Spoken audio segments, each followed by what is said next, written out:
Tirukan A. A. Ba. Ba. Aba. Aba. Ulangi. Ulangi. Tirukan ta. Sa. Sa. Sa. Tasa. Tasa. Ulangi. Ulangi. Tirukan sa. Tirukan sa sa sa. Sa sa sa.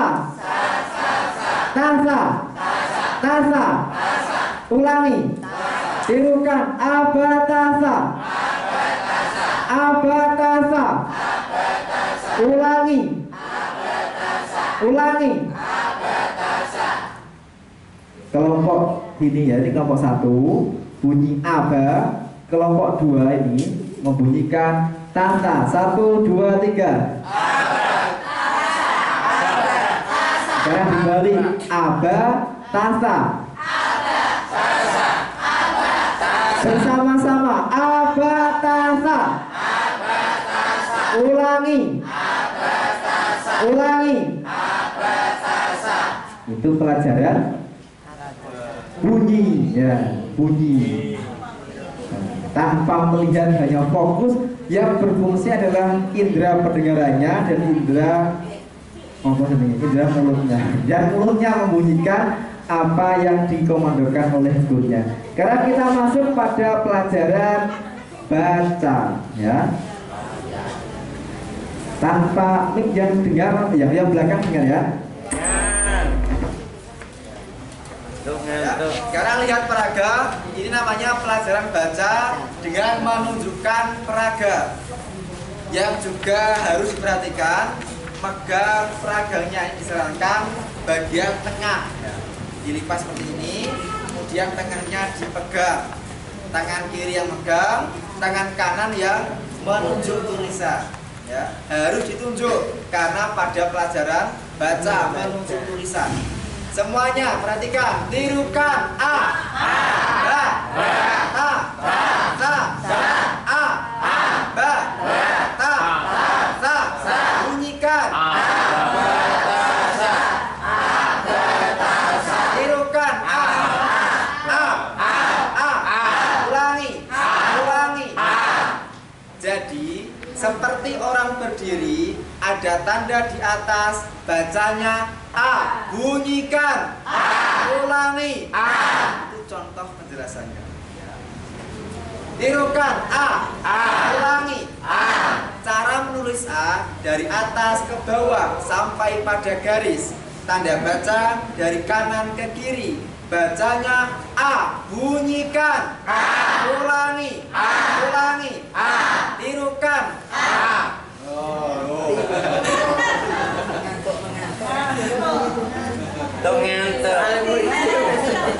Kalau tirukan berarti nunggu gurunya memandu. Tirukan A, tirukan alif, alif, fathah, fathah, alif fathah A, alif fathah A. Ulangi, alif fathah A. Bunyikan A.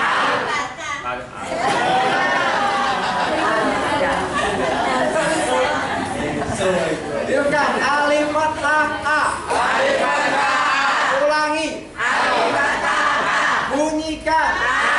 Ulangi A. Itu contoh penjelasannya. Sekarang kita ba ya. Tirukan ba, ba, ba. Jadi titik 1 di bawah, ada tanda di atas. Bacanya ba, bunyikan ba, ulangi ba. Cara menulis ba dari atas ditarik ke pojok, kemudian ditarik ke kiri, lurus garis. Titik 1 di bawah, tanda baca dari kanan ke kiri. Bacanya ba, bunyikan ba, ulangi ba, ulangi ba. Tirukan ba.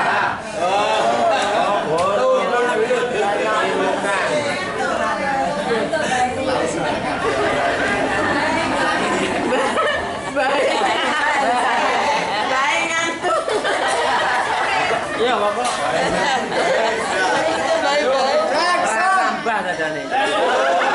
Jackson.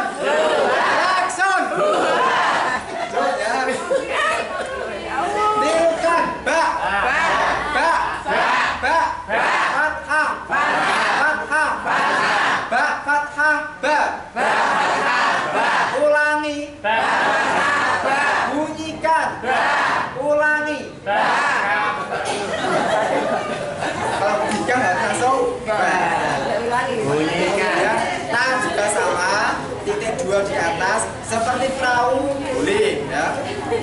Sa juga sama. Setelah sampai sa maka tirukan a ba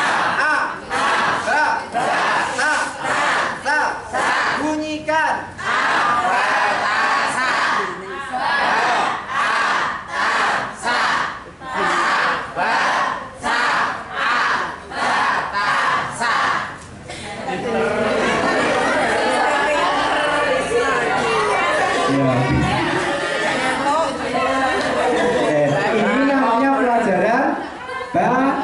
baca.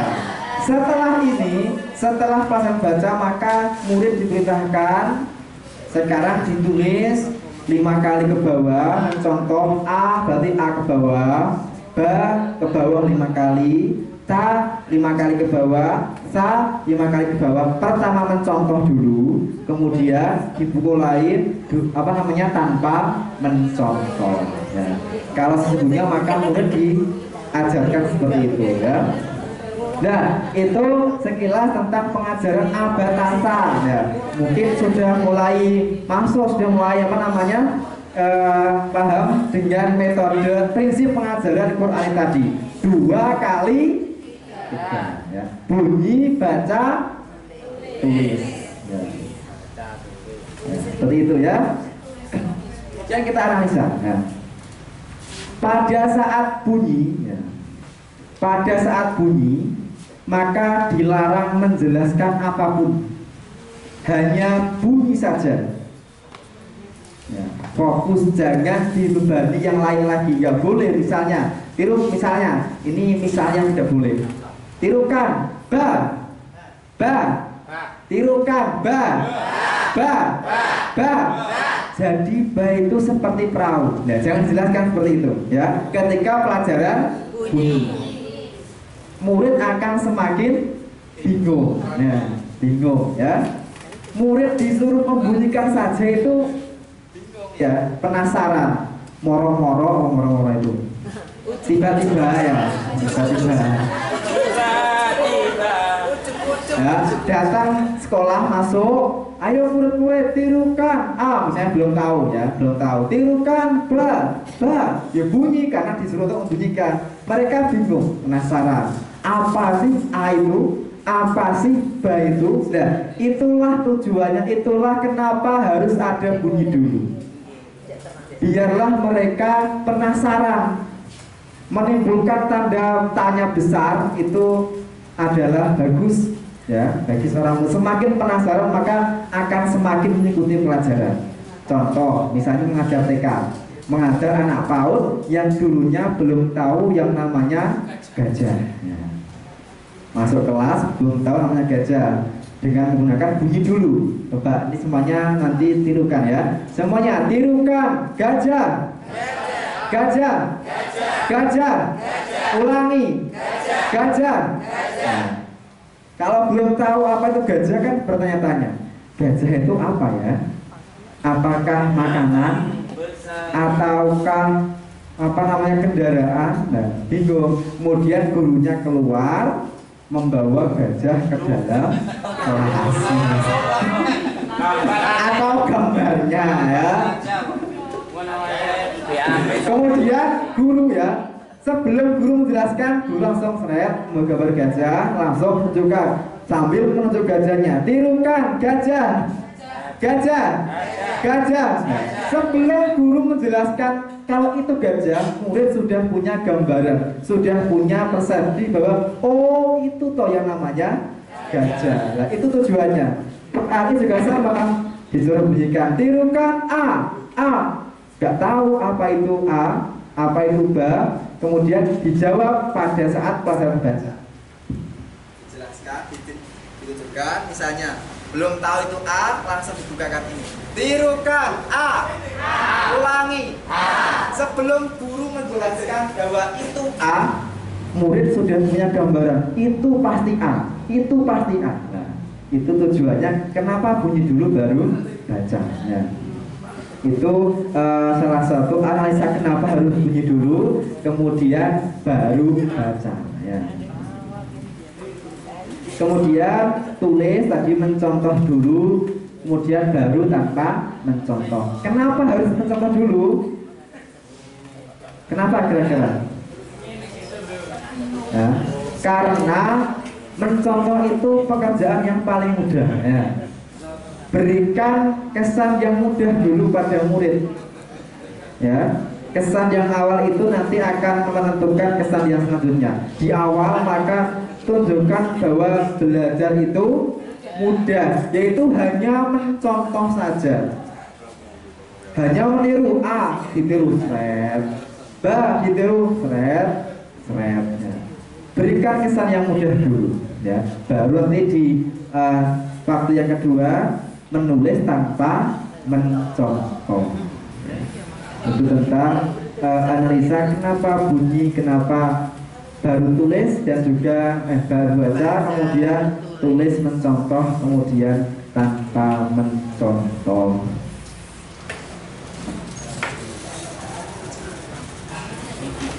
Kira-kira apa namanya paham ya? Bisa mempraktekkan? Insya Allah ya.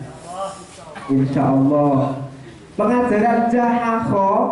Oh ya, ada satu lagi yang belum dianalisa. Tadi kalau kita teliti abatasa, sa itu dibunyikan lebih banyak. Ya, sa. Kenapa sa lebih banyak? Karena dianggap bunyi sulit. Anak kalau belum pernah bunyi sa, pasti bunyi sa akan disamakan dengan sa. Belum paham. Maka perlu didekatkan dengan bunyi mudah. Sa. Maka dengan Quran ini sejak dini anak sudah dipelajari makhraj yang betul, bukan hanya sekedar bisa baca saja, tapi juga ditekankan bagaimana sedini mungkin sudah bisa baca plus sesuai dengan makhrajnya. Kemudian pengajaran Jahakho, Dadaroza sampai Wahaya ini pengajarannya dikiaskan dengan pengajaran Abatasa. Sama.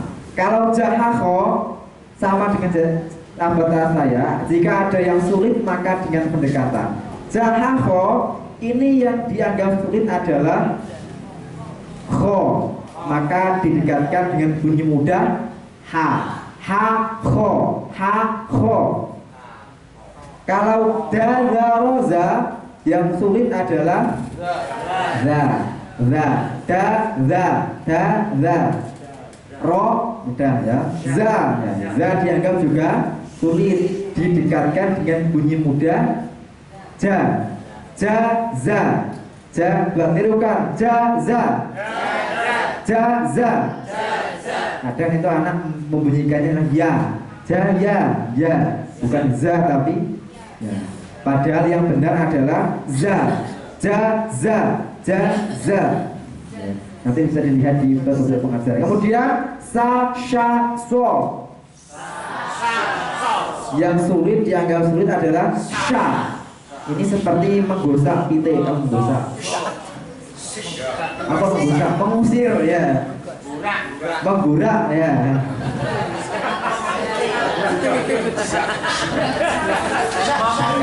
Sha. Ini didekatkan dengan bunyi mudah sa. Tirukan sa sha. Ya, nanti apa namanya sambil dilihat bagaimana cara membunyikannya. So juga dianggap sulit. Nah, ini nyeruit ya bahasanya.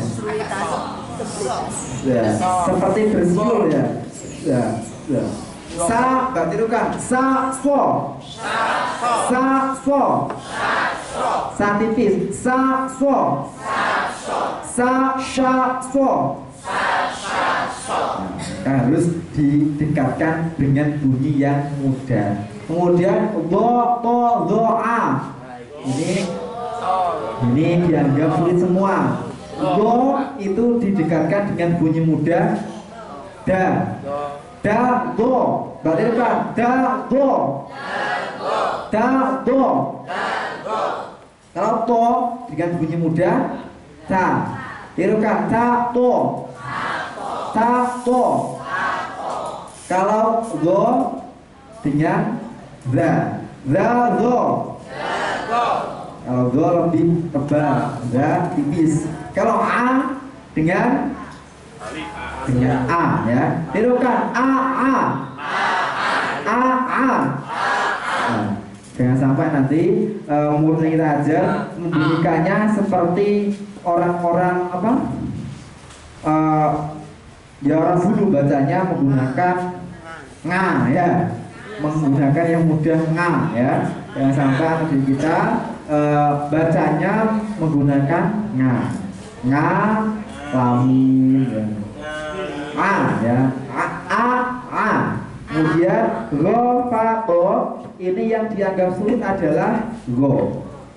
Go didekatkan dengan bunyi mudah go. Go, meskipun tidak ada dalam huruf huruf saya, tapi digunakan saja sebagai pendekatan. Tirukan, go. Go ya, go ya. Go.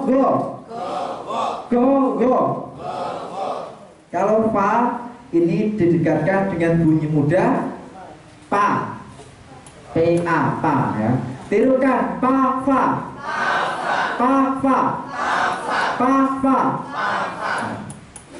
Jangan sampai ada yang baca pa ya. Palakal kamdu ya. Kemudian o ini juga dianggap sulit, didekatkan dengan bunyi mudah ka. Tirukan, ka, o. Diberikan.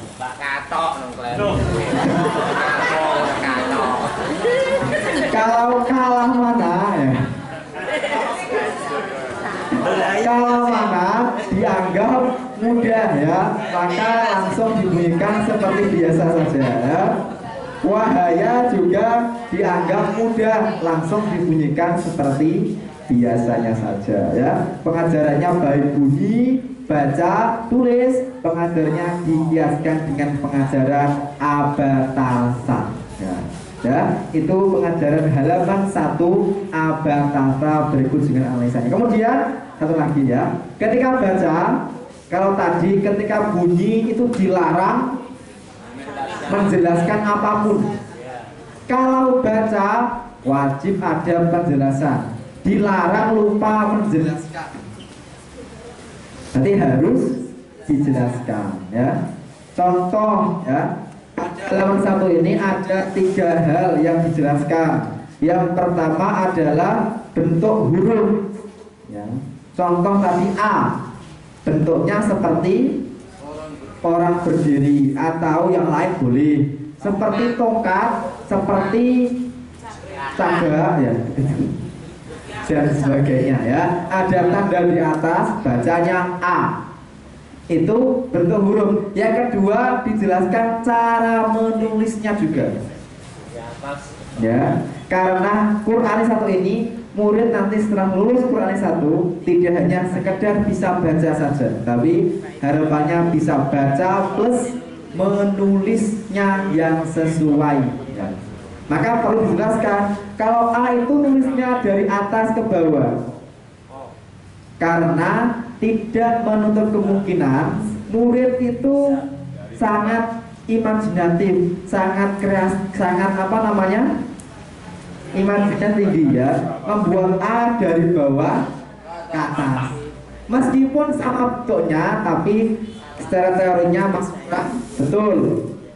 Banyak membuat fathah dari kiri ke kanan. Nah, yang penting sama, hanya seret. Maka sejak dini diajari tanda baca dari kanan ke kiri, A dari atas ke bawah. Ada juga membuat dari atas separuh, dari bawah separuh ya. Makanya perlu dijelaskan cara menulis. Itu penjelasan yang kedua. 1 bentuk huruf, 2 cara menulis. Yang ketiga adalah nama huruf. Maka nanti di keterangan ketiga ada kan alif, fathah, alif fathah a.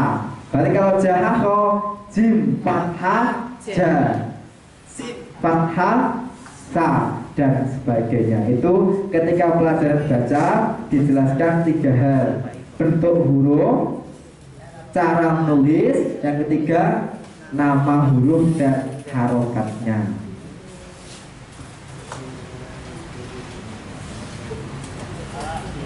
Ya, itu halaman 1. Sebelum dilanjutkan ya, biar nanti lebih mantap pemahamannya, lebih merasakan ya,